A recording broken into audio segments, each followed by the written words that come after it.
adalah gembalaku, takkan kekurangan aku.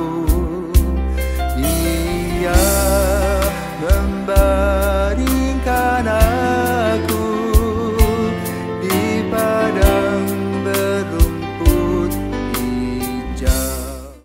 Saudara-saudari yang terkasih di dalam Kristus, selamat pagi. Salam jumpa lagi dalam Sabda Siap Saji. Senin 19 Februari 2024, hari biasa pekan pertama Prapaskah. Marilah kita berdoa dalam nama Bapa dan Putra dan Roh Kudus. Amin. Allah Bapa yang Maha Pengasih, Engkau menghendaki kami untuk berbuat yang adil dan benar. Semoga puasa dan pantang dalam masa Prapaskah ini kami wujudkan dalam cinta kasih kepada sesama. Dengan pengantaraan Tuhan kami, Yesus Kristus, Putramu yang hidup dan berkuasa bersama Dikau dalam persatuan Roh Kudus, Allah sepanjang segala masa. Amin. Tuhan bersamamu Dan bersama rohmu. Inilah Injil Yesus Kristus menurut Matius. Dimuliakanlah Tuhan. Matius bab 25 ayat 31 sampai 46. Yesus berkata kepada murid-muridnya, apabila Anak Manusia datang dalam kemuliaan dan semua malaikat datang bersama-sama dengan Dia, maka Ia akan bersemayam di atas tahta kemuliaannya.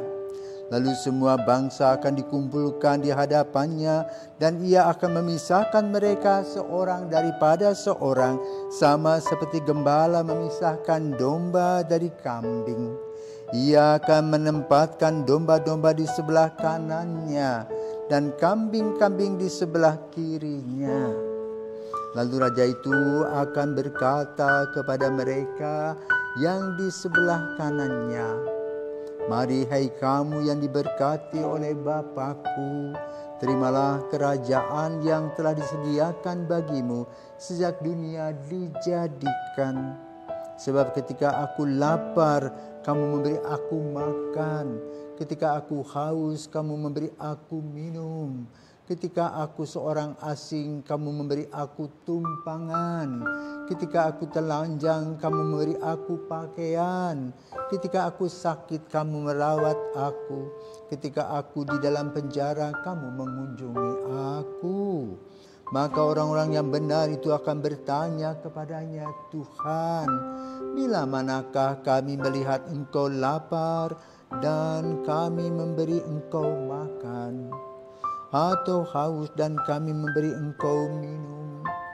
Bila manakah kami melihat Engkau sebagai orang asing dan kami memberi Engkau tumpangan, atau telanjang dan kami memberi Engkau pakaian? Bila manakah kami melihat Engkau sakit atau dalam penjara dan kami mengunjungi Engkau? Maka raja itu akan menjawab mereka, aku berkata kepadamu, sesungguhnya segala sesuatu yang kamu lakukan untuk salah seorang dari saudaraku yang paling hina ini, kamu telah melakukannya untuk aku. Dan Ia akan berkata juga kepada mereka yang di sebelah kirinya, enyahlah dari hadapanku, hai kamu orang-orang terkutuk, nyala ke dalam api yang kekal yang telah disediakan untuk iblis dan malaikat-malaikatnya. Sebab ketika aku lapar, kamu tidak memberi aku makan. Ketika aku haus, kamu tidak memberi aku minum. Ketika aku seorang asing, kamu tidak memberi aku tumpangan. Ketika aku telanjang, kamu tidak memberi aku pakaian. Ketika aku sakit dan dalam penjara, kamu tidak melawat aku. Lalu mereka pun akan bertanya kepadanya, Tuhan, bila manakah kami melihat Engkau lapar atau haus atau sebagai orang asing atau telanjang atau sakit atau dalam penjara dan kami tidak melayani Engkau? Maka Ia akan menjawab mereka, Aku berkata kepadamu, sesungguhnya segala sesuatu yang tidak kamu lakukan untuk salah seorang dari saudaraku yang paling hina ini, kamu tidak melakukannya juga untuk aku. Dan mereka ini akan masuk ke tempat siksaan yang kekal, tetapi orang benar masuk ke dalam hidup yang kekal. Demikianlah sabda Tuhan. Terpujilah Kristus. Selamat pagi Romo. Pagi Leon. Baik, dari Injil pada hari ini tuh saya lihat memisahkan antara yang kanan dan yang kiri. Itu maksudnya seperti apa ya Romo? Selamat pagi para pisawan. Kita diberi tangan kanan dan kiri. Berapa persen yang kidal? Jarang toh? Ada beberapa di sini kidal. Mungkin 1 dari 150 orang kidal 1. Maka kita menggunakan yang kanan. Karena itu kalau kita bahasakan kanan, orang yang bukan kidal ngerti. Ya. Zaman dulu ya, kalau orang menulis ke kiri dipukul tangannya supaya kembali ke kanan. Saya punya pengalaman kakak saya dipukuli tangannya selalu. Kan dia kayak kidal dia. Dia selalu menulis kiri. Pukul pindah sini. Baru nulis beberapa huruf, pindah lagi ke sini. Pukul lagi, pindah lagi. Ya. Jadi itu kebiasaan kita, nilai kanan dan kiri. Ya, itu digambarkan juga di kanan dan kiri. Seolah-olah kanan itu yang baik, pada dua-duanya sama. Ini sebagai simbolis saja. Nah sekarang Yesus berbicara tentang perumpamaan kambing dan domba. Apa sih bedanya kambing dengan domba? Tanduknya. Domba itu bulunya bisa dicukur.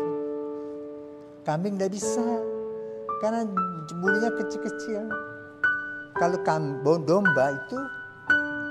domba itu bisa dicukur, maka dibikin lowol. Dan domba ini binatang halus perasaan. Kambing itu kalau itu ngambek dia kalau domba itu disuruh gitu langsung dia ikut. Kambing belum tentu ya. Kalau merumput pun sama, kambing bisa nyeruduk temannya. Kalau domba enggak, makan sedikit-sedikit. Jadi itulah bedanya. Artinya melalui dua binatang ini, yang satu kasar, yang satu lembut ya. Maka kanan dan kiri juga, yang satu positif, yang satu negatif. Itu gambaran. Ya, tapi yang ingin disampaikan oleh Yesus adalah kita ini jangan banyak omong-omong, teori, tidak praktek. Ya. Cinta kasih itu harus dipraktekkan dalam kehidupan kita melalui hal-hal kecil, bukan hal-hal besar saja. Ya. Contohlah kita melihat seorang ibu. Ibu ini luar biasa. Bagaimana dia menyusui anaknya, memandikan anaknya, menggendong gak sampai capek itu loh. Senang, ya. Memberi dan memberi. Makan pun juga anaknya lebih dulu setelah dia baru makan. Atau anak-anak sudah mulai besar, anak belajar makan. Apa yang dibuat oleh ibu-ibu? Tunggu anaknya makan. Sisanya ibunya yang makan. Seperti itu. Itulah perbuatan yang luar biasa dari para ibu di seluruh bumi ini. Kita bersyukur punya ibu-ibu yang melakukan hal-hal seperti itu. Dan dia tidak pernah nagih. Tidak ada tuh ibu yang membuat nota. Umur 1 tahun, minum ASI sekian kali. Ya, ganti popok, beli pampers sekian, tidak ada. Sampai besar pun yang penting anaknya sehat, anaknya ceria. Itulah kebahagiaan seorang ibu. Dan seorang ibu itu, dia selalu menjaga anaknya kapanpun, agar anaknya tidak jatuh. Juga tidak jatuh ke dalam dosa. Karena itu dia menanamkan nilai-nilai moral yang baik. Kalau ibu bapak memberikan nilai-nilai yang baik, menanamkannya, maka anak-anak pun akan ikut ke sana. Karena itu kita boleh katakan sebagai refleksi manusia diberikan oleh Tuhan kebebasan, tapi ternyata menyalahgunakan kebebasan, kita berdosa, kita sombong, kita menganggap Tuhan itu kecil, padahal Tuhan itu segala-galanya. Karena itu di dalam masa Prapaskah ini kita diajak untuk merenungkan tadi. Apa yang kita lakukan itu bersebab dan berakibat. Memberi makan kepada siapa saja, yang terutama orang miskin, artinya kita memberi makan kepada Tuhan. Ya. Itulah refleksi yang mendalam dengan contoh-contoh konkret dalam kehidupan nyata sehari-hari yang dikupas oleh Injil pada pagi hari ini.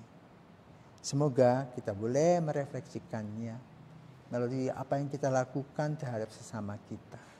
Nah, itulah yang kita lakukan juga kepada Tuhan. Selamat pagi, Tuhan memberkati.